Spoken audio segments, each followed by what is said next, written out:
जय अलारनाथ। मेरा नाम है मुन्ना पंडा। मैं अलारनाथ जी का पंडित हूँ। मैं यहाँ पे रोज सेवा करता हूँ। और ये जो स्थान है, इस स्थान का नाम ब्रह्मगिरी है। ब्रह्मगिरी यानी स्वयं ब्रह्मा गिरी अर्थात पहाड़ है, पर्वत है।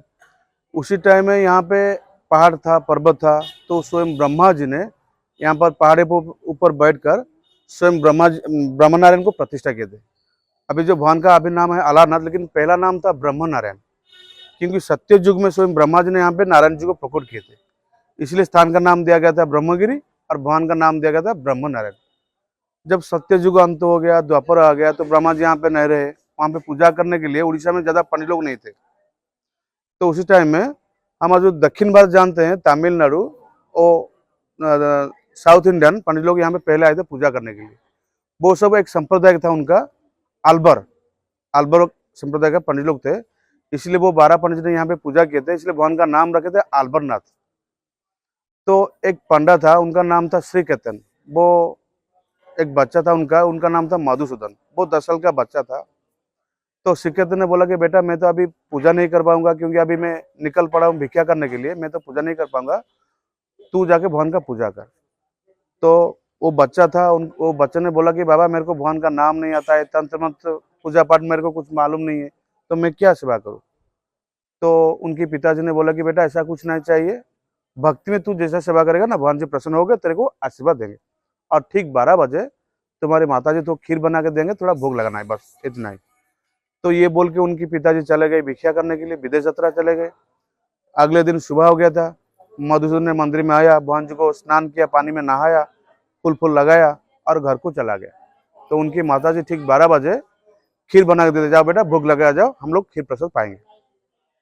तो मधुसूदन में अंदर में आया, भगवान का जो सिंहासन अभी है वहां पे रख दिया और भगवान जी को बुलाया। बोला कि प्रभु, ये गरम गरम खीर है, मेरे हाथ से खा लो, क्योंकि मेरे पिताजी अभी घर में नहीं है, वो विदेश भिक्षा करने के लिए गए हैं, और ये अब खीर खा लो। बस ये बोलकर दरवाजा बंद करे वो बाहर खड़ा रहा। बस 10-15 मिनट के जब दरवाजा खुला, जो मटका था, मटके में कुछ खीर ही नहीं था, सब भगवान जी ने खा लिए। तो बेटे ने बोला कि अरे, ये तो पूरा ही पूरा खा लिए, तो हम लोग क्या खाएंगे। प्रभु जी को थोड़ा रिक्वेस्ट किया, बोला कि थोड़ा प्रभु, थोड़ा वापस कर दो, हम लोग घर को जाना है, मेरे को घर को जाना है, मेरी माता जी मेरे इंतजार है, माता जी खाएंगे, हम खाएंगे, तो पूरा तो खा लिया, हम क्या खाएंगे, थोड़ा रिक्वेस्ट किया। तो भांज ने नहीं सुने, वो खाली मटका लेके घर में आया। तो उनकी माता जी बोले कि बेटा भोग लगा दिया ना। हाँ माँ, मैं भोग लगा दिया, तो खीर ले आओ, हम थोड़ा पाएंगे प्रसाद।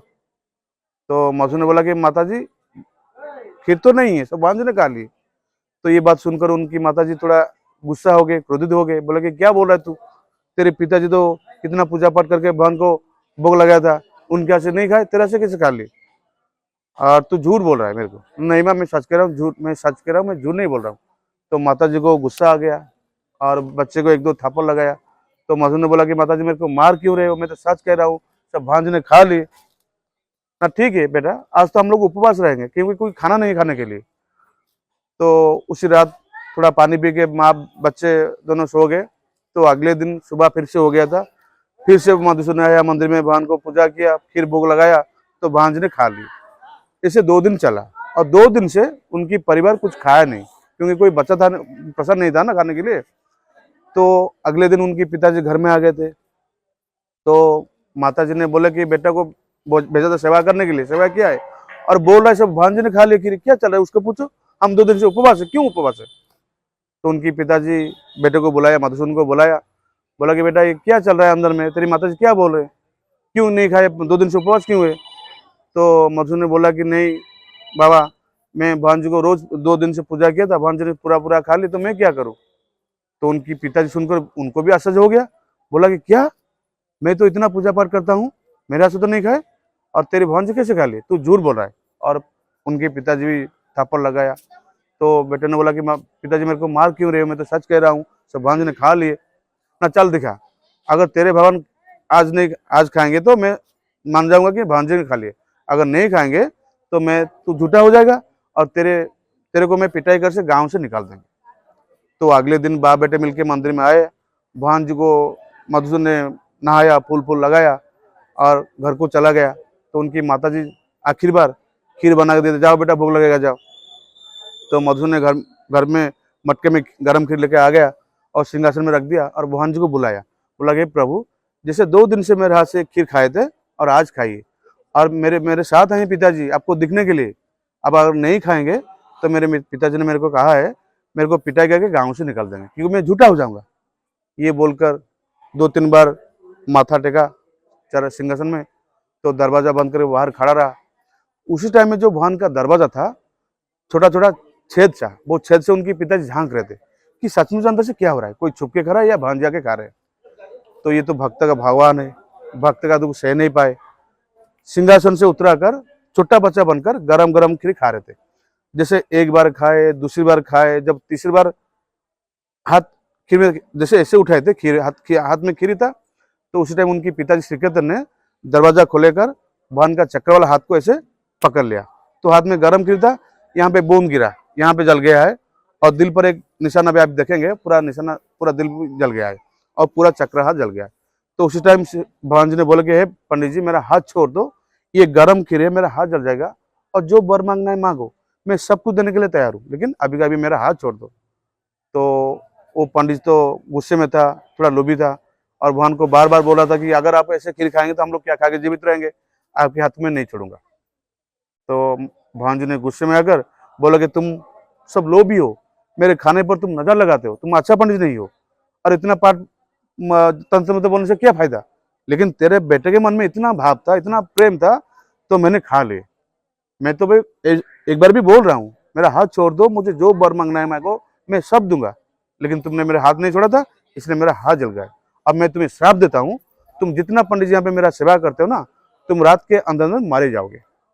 तो सचमुच वही हुआ, सारे पंडित जी रात के अंदर खत्म हो गए, और जो भगवान को खीर दिया था खाने के लिए मधुसूदन, वो भगवान जी ने उनको वैकुंठ प्राप्त कर दिया सेवा करने के लिए।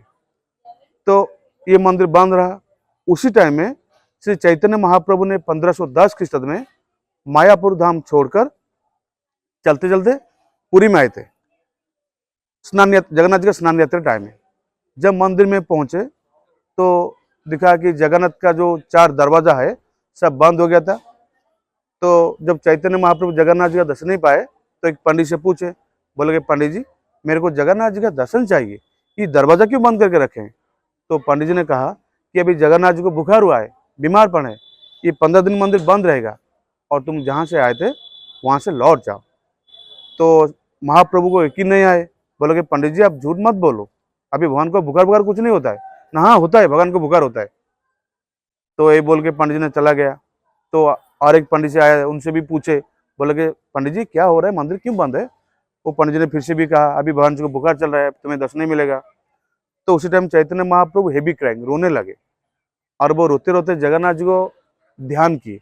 बोले कि जगन्नाथ जी, अगर आपका दर्शन नहीं मिलेगा तो मैं समझूंगा कि मैं पापी हूँ, इसलिए आपने मेरे को दर्शन नहीं दिए। अगर मुझे दर्शन देना है तो दीजिए, नहीं तो मैं जा रहा हूँ समुद्र में इस शरीर को त्याग करने के लिए, सुसाइड करने के लिए मैं जा रहा हूँ, मुझे दर्शन दे तो दीजिए। तो आखिरकार जगन्नाथ जी ने दर्शन नहीं दिए, इसलिए चैतन्य महाप्रभु, जो आपने पुरी में शिव मंदिर में 3 अंगुली का निशान देखे होंगे, तो आखिर बार जो मेन जगन्नाथ जी का दरवाजा था, वहाँ पे खड़े होकर दीवार पर ऐसे 3 अंगुली रख के भगवान की दरवाजे पे झांक रहे थे कि जगन्नाथ जी हमको दर्शन देंगे, ये सोचकर झांक रहे थे। लेकिन जगन्नाथ जी ने दर्शन नहीं दिए, इसलिए वहाँ पे 3 अंगुली का निशाना रह गया। तो उसी टाइम चैतन्य महाप्रभु रोते रोते समुद्र में चले गए जान देने के लिए। वो जो समुद्र स्वर्गद्वार है ना, वहाँ पे एक चैतन्य महाप्रभु का खड़े वाला स्टैचू है, आप देखेंगे। तो महाप्रभु चले गए समुद्र में जान देने के लिए। तो तभी क्या हुआ था ना, जगन्नाथ जी तो भक्त का वत्सल है ना, जगन्नाथ जी ने भक्त का दुख सह नहीं पाए, उनको तुरंत आकाश मार्ग से सुनिवान किए। बोले हे चैतन्य, तुम ठहरो, तुम तो भगवान हो, कलियुग को उद्धार करने के लिए भक्त का रूप धारण कर लियो, तुम राधा भाव लेके आयो, मुझे पता है। लेकिन चैतन्य, अगर मेरे को दर्शन करना चाहते हो तो पश्चिम दिशा से तुम चले जाओ, एक स्थान आएगा ब्रह्मगिरी, तो इसीलिए ये ब्रह्मगिरी है, तो वहां जाओ। लेकिन मेरे को जगन्नाथ जी के रूप में दर्शन नहीं मिलेगा, ये मेरा दूसरा रूप है, चतुर्भुज नारायण, शंख चक्र गदा पद्म, नारायण के रूप में मैं तुम्हें दर्शन दूंगा, क्योंकि तुम्हारा दर्शन पूरा होगा। तो जैसे पुरी में 4 भगवान होते हैं, जगन्नाथ जी, बलभद्र, सुभद्रा, सुदर्शन, यहाँ पे शंख चक्र गदा पद्म से दर्शन मिला। जैसे पुरी में 4 भगवान है, लेकिन ये एक भगवान चारों रूप है। शंख में रहते हैं जगन्नाथ जी, बलभद्र गदा में रहते हैं, सुभद्रा में तो कमल होता है ना, वो पद्म में रहते हैं, और सुदर्शन एक भगवान है। तो इसलिए जगन्नाथ जी ने कहा कि मेरे चतुर्भुज नारायण के रूप में मैं तुम्हें दर्शन दूंगा। तो चैतन्य महाप्रभु यहाँ आए थे, लेकिन उसी टाइम में एक बड़ा सा पत्थर मंदिर के सामने पड़ा था। तो जब चैतन्य महाप्रभु ने स्थान पर पहुंचकर जगन्नाथ जी को दर्शन किए थे शंख चक्र गदा पद्म रूप से, तो प्रेम से पागल हो गए थे। तो जो पत्थर था, वो पत्थर पे चैतन्य महाप्रभु ने जगन्नाथ जी को 108 बार साष्टांग दंडवत किए थे, दंड प्रणाम किए थे। तो महाप्रभु के शरीर में धीरे धीरे प्रेम का ताप निकला था, तेज निकला था और ज्यादा गर्म निकला था। और भक्ति में कितना शक्ति था, जो अंग स्पर्श हुआ था वो धीरे धीरे पत्थर पिघल गया था, पूरा फुल बॉडी का निशाना बन गया था, यानी सर से लेकर पैर तक निशाना बन गया था। तो उसी टाइम चैतन्य महाप्रभु ने बोला कि प्रभु आपका तो दर्शन हो गया, मेरा जीवन धन्य हो गया, लेकिन मुझे थोड़ा आशीर्वाद दीजिए, मैं कुछ सेवा करना चाहता हूँ। तो जगन्नाथ जी ने कहा कि क्या तुम मेरा सेवा करोगे? तुम्हारी सेवा करने के लिए सारे भक्त यहाँ पे जुटाएंगे, लेकिन हाँ, अगर कुछ सेवा करना चाहते हो तो मेरी यही सेवा करो, मेरा नाम सारा संसार में प्रसार करो। क्योंकि हम 350 दिन पुरी में जगन्नाथ जी ग्रुप में दर्शन देते हैं और 15 दिन के लिए ब्रह्मगिरी में नारायण ग्रुप में दर्शन देते हैं। इसलिए चैतन्य महाप्रभु ने जगन्नाथ जी का आशीर्वाद लेकर सारा संसार में प्रसार किए थे कि जगन्नाथ जी हर साल 15 दिन ब्रह्मगिरी में नारायण ग्रुप में दर्शन देते हैं। इसलिए वो 15 दिन यहाँ पे ज्यादा भक्त लोग आते हैं, लाख लाख भक्त आते हैं जगन्नाथ जी को दर्शन करने के लिए। लेकिन ये भी सच है, जगन्नाथ जी को आप 350 दिन दर्शन करने से जितना पुण्यफल आपको मिलता है, आने वाले टाइम में यहाँ पे एक दिन दर्शन करने से उससे ज्यादा 4 गुना का पुण्यफल मिलता है। इसलिए चैतन्य महाप्रभु सारा संसार पे प्रसार किए थे कि जगन्नाथ जी हर साल 15 दिन यहाँ पे दर्शन देते हैं। इसलिए सारे भक्त यहाँ पे आते दर्शन करने के लिए। और वो पत्थर भी अभी पड़ा है, वो पत्थर देखेंगे, वो पत्थर पे जो महाप्रभु ने दंडवत किए थे, वो पत्थर पूरा ही पूरा पिघल गया था। हरे कृष्ण।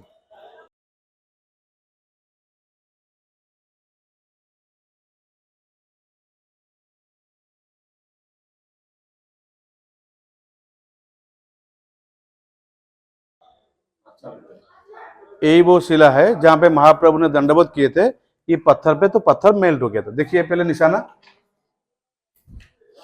तो महाप्रभु ने इसी प्रकार 108 बार जब दंडवत किए थे, वो पत्थर पिघल गया था। पहले निशाना वो देखिए, वो सिर है, ये गर्दन है, दोनों हाथ है, दोनों कौनी है, ये घुटना है और दोनों पैर है। और जब हरे कृष्ण महामंत्र जप करके जैसे पत्थर पे उल्टा पुल्टा हुए थे, इधर उधर हुए थे, ये पीछे साइड का निशाना बन गया था। ये आगे साइड है और वो पीछे साइड का निशाना है। लेकिन ये शिला था पहले मंदिर के सामने, राधा रामदास बाबा जी ने सारे बाबा जी को इकट्ठे करके वहां से शिला को उठा के स्थापना किया है और ये मंदिर बना दिया। हरे बोल, हरे कृष्ण।